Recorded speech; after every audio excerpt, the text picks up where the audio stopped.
The walls shook with the sound of fists pounding against steel. A man screamed, not from pain, but from a kind of madness that echoed through the empty concrete box. He had been in solitary confinement for weeks, maybe months. Time didn't matter anymore. His name was Daniel, and he had carved words into the wall with a broken piece of metal. "I'm not here. I'm gone." The scratches bled into one another like they wanted to escape too. His mind was breaking. He talked to shadows, begged the camera in the corner to blink, swore he heard whispers coming from the vent. At night, he pressed his head to the cold floor and listened for voices in the pipes. But tonight was worse. Tonight he swore something was in the cell with him. He shouted until his throat went raw, banging, kicking, losing control. Then, silence. The kind of silence that makes your skin crawl. And in that silence, Daniel's eyes widened at something in the corner of the room, something only he could see. What happened in that tiny room would shock the guards on the morning shift. But before we get there, we have to go back.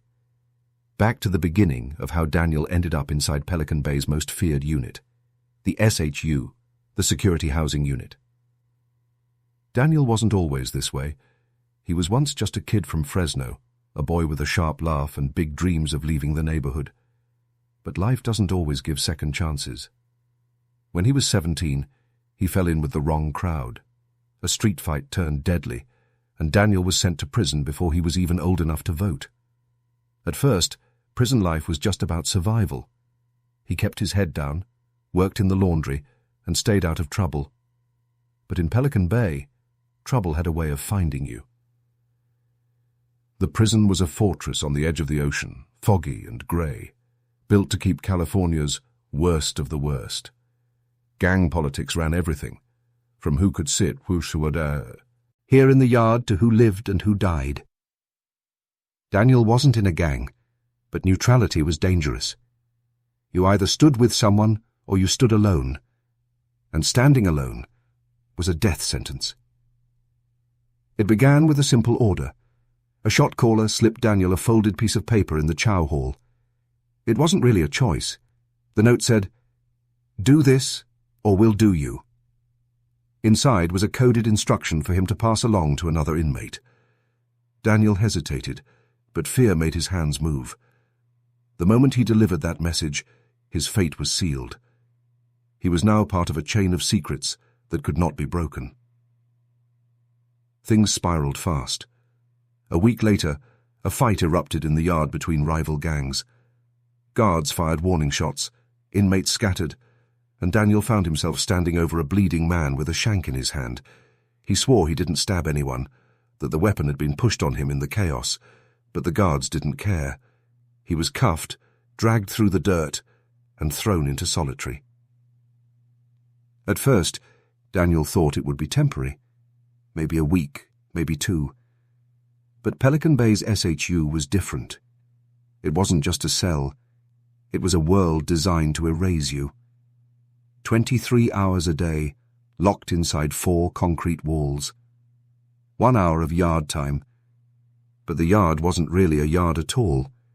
It was a dog kennel of high walls and steel mesh, where the sky looked like a broken screen.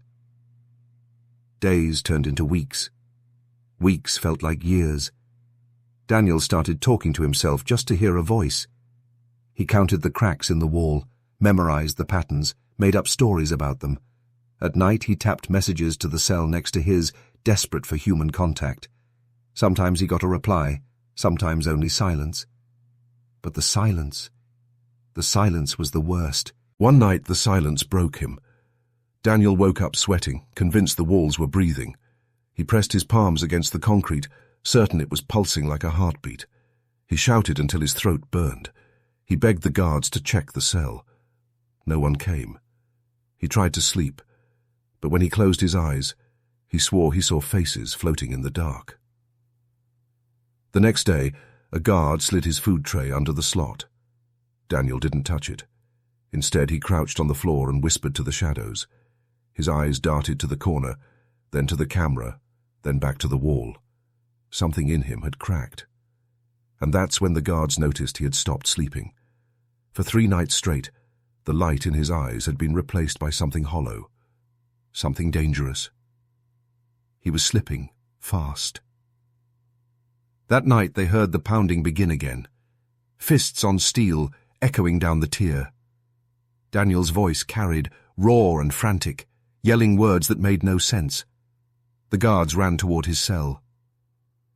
What they saw when they opened the slot would haunt them for weeks. The guards rushed to Daniel's cell, their boots pounding on the concrete floor of the tier. The noise from inside was violent, metal clanging, fists smashing against steel, a man's voice rising in a cracked scream. When they peered through the slot, their flashlights swept across the tiny room.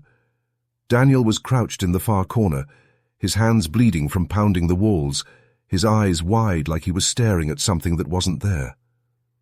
He muttered over and over, "It won't stop. It won't stop. It won't stop." The guards slid open the door and stormed in, shields up, expecting a fight. But Daniel didn't charge. Instead, he backed away, pressing himself against the wall as if the wall itself was the enemy. He pointed to the ceiling vent and screamed, "They're talking! They won't let me sleep!" His words didn't match his wild eyes. The guards exchanged uneasy glances.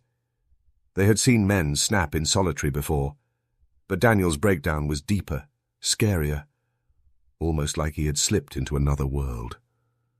The prison had a word for this: shoe syndrome.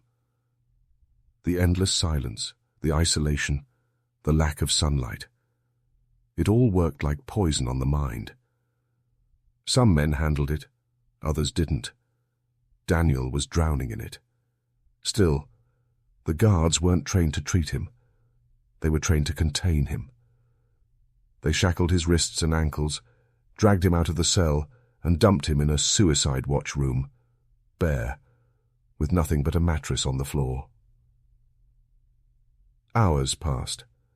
Daniel lay on the mattress, staring at the ceiling, lips moving as if holding a private conversation. Sometimes he laughed, sometimes he cried. Once he screamed so loud that inmates on the tier banged on their doors to drown him out. And yet, the low point of Daniel's story was still coming. After 3 days, officials decided Daniel wasn't suicidal anymore, just unstable. They sent him back to his original solitary cell. The moment the heavy steel door shut behind him, Daniel knew he was back in his personal nightmare. The shadows returned. The silence wrapped around him like chains. But solitary didn't just push Daniel into madness, it turned him dangerous. On the 4th night back, the guards heard a new sound. Scraping. A long, steady scrape that echoed from inside his cell. When they checked, their lights caught Daniel crouched near the floor, working at the concrete with a sharpened piece of metal. He had taken apart part of his bed frame and was carving deep scratches into the wall again. Only this time, it wasn't random. The words spelled out, "Let me out, or I die here." The guards ordered him to stop. Daniel didn't. He kept carving, his face twisted in rage. They shouted through the slot, but he didn't even look up. Finally, they gassed the cell, filling it with choking pepper spray. Daniel screamed, coughing and clawing at his burning eyes, but he didn't drop the shank until the team stormed in and forced him to the ground. That night, as they carried him out on restraints, he laughed. Not a normal laugh, a laugh that made the hairs on the back of the guards' necks stand up. He laughed like he knew something they didn't. And that was the breaking point. The prison psychiatrist wrote a report. Inmate exhibits severe psychosis related to isolation. Recommend transfer. But transfers didn't happen quickly in Pelican Bay. Paperwork dragged. Signatures stalled. Weeks slipped by. So Daniel stayed. Days later, the tier was silent again, until a scream ripped through the hallway. It was Daniel's. The guards ran back to his cell. This time, when they looked inside, they froze. Daniel stood in the middle of the room, both hands covered in blood. The walls were streaked with red where he had beaten his fists raw.